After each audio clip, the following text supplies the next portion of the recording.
নমস্কার। এই মুহূর্তে আবহাওয়া নিয়ে সবথেকে বড় আপডেট। আলিপুর আবহাওয়া দপ্তর জানিয়েছে আজ রবিবার কলকাতা সহ দক্ষিণবঙ্গে ফের কালবৈশাখীর পূর্বাভাস রয়েছে। 50 থেকে 60 কিমি বেগে ঝোড়ো হাওয়ার সঙ্গে শিলাবৃষ্টিও হতে পারে। উত্তরবঙ্গে ভারী বৃষ্টির সতর্কতা জারি করা হয়েছে। দার্জিলিং ও কালিম্পংয়ে রয়েছে ধসের আশঙ্কা। বুধবার থেকে আচমকা বদলে গিয়েছে আবহাওয়া। দক্ষিণবঙ্গে শুরু হয়ে গিয়েছে বৃষ্টি। সেদিন সন্ধ্যার দিকে কালবৈশাখীর সাক্ষী ছিল কলকাতা ও শহরতলি মানুষেরা। আজ রবিবার ফের কালবৈশাখীর পূর্বাভাস। জেনে নিন ভিজবে কোন কোন জেলায়। রইল বিরাট আপডেট। আলিপুর আবহাওয়া দপ্তরের সূত্রের খবর, আজ রবিবার কলকাতা সহ দক্ষিণবঙ্গের সমগ্র জেলায় হালকা থেকে মাঝারি বৃষ্টি হতে পারে।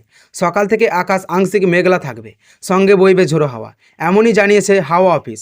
আজ সকাল থেকেই আকাশ পরিষ্কার থাকলেও বেলা বাড়ার সঙ্গে সঙ্গে বদল হবে আবহাওয়া। আজ আছে বিক্ষিপ্ত শিলাবৃষ্টির সম্ভাবনা। বৃষ্টি হতে পারে উত্তর ও দক্ষিণ 24 পরগনা, পূর্ব ও পশ্চিম মেদিনীপুর এবং পূর্ব ও পশ্চিম বর্ধমান জেলাতে।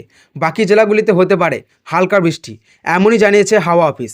হাওয়া অফিসের সূত্রের বুলেট অনুযায়ী আজ বিকেল থেকেই হবে বৃষ্টি। আজ 50 থেকে 60 কিমি বেগে ঝোড়ো হাওয়া বইতে পারে। আজ কলকাতার সর্বোচ্চ তাপমাত্রা থাকবে 32 ডিগ্রি। আজ সর্বনিম্ন তাপমাত্রা 24 ডিগ্রি সেলসিয়াস। আজ দক্ষিণবঙ্গের পাশাপাশি উত্তরবঙ্গের জেলাগুলিতে হতে পারে ভারী বৃষ্টি। যদিও বিগত কয়েকদিন ধরেই সেখানকার একাধিক জায়গায় দুর্যোগ পরিস্থিতি আছে।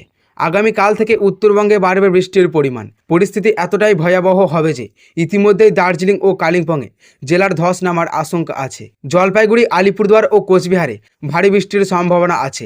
আগামী 7 মে বৃহস্পতিবার পর্যন্ত চলবে দাপট। আলিপুর আবহাওয়া দপ্তরের পূর্বাভাস অনুযায়ী আজ রবিবারও কলকাতা সহ দক্ষিণবঙ্গের একাধিক জেলায় বজ্রবিদ্যুৎ সহ হালকা থেকে মাঝারি বৃষ্টির সম্ভাবনা রয়েছে।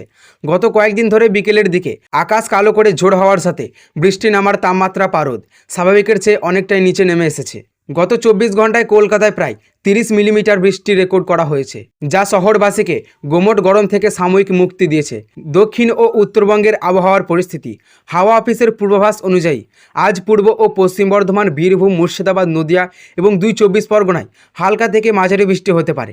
বৃষ্টির পাশাপাশি এই জেলাগুলিতে ঘন্টায় 40 থেকে 50 কিলোমিটার বেগে দমকা হাওয়া বইতে পারে। অন্যদিকে উত্তরবঙ্গের জেলাগুলিতে বৃষ্টির তীব্রতা আরও বাড়তে পারে। বিশেষ করে দার্জিলিং, কালিম্পং, আলিপুরদুয়ার ও জলপাইগুড়িতে ভারী বৃষ্টির সতর্কতা জারি করা হয়েছে। সেখানে বৃষ্টিপাতের পরিমাণ হতে পারে 7 থেকে 11 সেন্টিমিটার পর্যন্ত। বৃষ্টির প্রভাবে কলকাতায় দিনের সর্বোচ্চ তাপমাত্রা 32 ডিগ্রি এবং সর্বনিম্ন তাপমাত্রা 24 ডিগ্রি সেলসিয়াসের কাছাকাছি থাকার সম্ভাবনা থাকলেও বর্তমানে তা স্বাভাবিকের চেয়ে অনেকটাই নিচে নামার অবস্থান করেছে। শুক্রবার সর্বোচ্চ তাপমাত্রা স্বাভাবিকের চেয়ে 6 ডিগ্রি কম ছিল। বাতাসে জলীয় বাষ্পের অধিক থাকায় আর্দ্রতাজনিত অস্বস্তি কিছুটা থাকলেও বৃষ্টির সাহিত্য আবহাওয়াকে শীতল করেছে। তবে বজ্রপাতের আশঙ্কার কারণে দুর্যোগের সাধারণ মানুষকে নিরাপদ স্থানে থাকার পরামর্শ দেওয়া হয়েছে। কলকাতা ও দক্ষিণবঙ্গের জেলাগুলিতে আজ বজ্রবিদ্যুৎ সহ হালকা থেকে মাঝারি বৃষ্টির পূর্বাভাস। উত্তরবঙ্গের 5টি জেলায় ভারী বৃষ্টির সতর্কতা। 50 থেকে 60 কিমি বেগে ঝোড়ো হওয়ার সম্ভাবনা। টানা বৃষ্টিতে কলকাতার তাপমাত্রা স্বাভাবিকের তুলনায় 6 ডিগ্রি নিচে নেমে গিয়েছে। আগামী কয়েকদিন রাজ্য জুড়ে ঝড় বৃষ্টির এই দাপট অব্যাহত থাকতে পারে। তো সুপ্রিয় দর্শক, এই ছিল আজকের আবহাওয়া খবর। ভালো লাগলে অবশ্যই একটি লাইক করবেন এবং চ্যানেলে নতুন হয়ে থাকলে চ্যানেলটিকেও সাবস্ক্রাইব করবেন এবং এই ধরনের লেটেস্ট আপডেট সবার আগে পেতে আজকের দর্পণ চ্যানেলের দিকে নজর রাখবেন।